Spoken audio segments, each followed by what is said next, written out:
ബൈക്കും കാറും കൂട്ടിയിടിച്ച് യുവാക്കൾ മരിച്ചു. കൊല്ലം തേനി ദേശീയപാതയിൽ കുണ്ടറ നാന്തരിക്കൽ സെന്റ് റീത്താസ് പള്ളിക്ക് സമീപമായിരുന്നു അപകടം.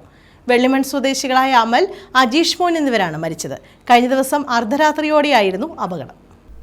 കൊല്ലം തേനി ദേശീയപാതയിൽ കുണ്ടറ നാന്തരിക്കൽ സെന്റ് റീത്താസ് പള്ളിക്ക് സമീപമാണ് ബൈക്കും കാറും കൂട്ടിയിടിച്ചുണ്ടായ അപകടത്തിൽ ബൈക്ക് യാത്രികരായ യുവാക്കൾ മരിച്ചത്. വെള്ളിമൺ വ്ലാവേത്ത് PHSക്ക് സമീപം വ്ലാവേത്ത് വടക്കതിൽ വീട്ടിൽ 23-കാരനായ അമൽ, വെള്ളിമൺ കൈതാകോടി അജീഷ് ഭവനിൽ 23-കാരനായ അജീഷ് മോൻ എന്നിവരാണ് മരിച്ചത്. തിങ്കളാഴ്ച രാത്രി 12ഓടെയായിരുന്നു അപകടം. അഞ്ചാലുംമൂട് ഭാഗത്തു നിന്നും കുണ്ടറയിലേക്ക് പോവുകയായിരുന്ന കാറും എതിരെ വന്ന ബൈക്കും കൂട്ടിയിടിച്ചാണ് അപകടമുണ്ടായത്.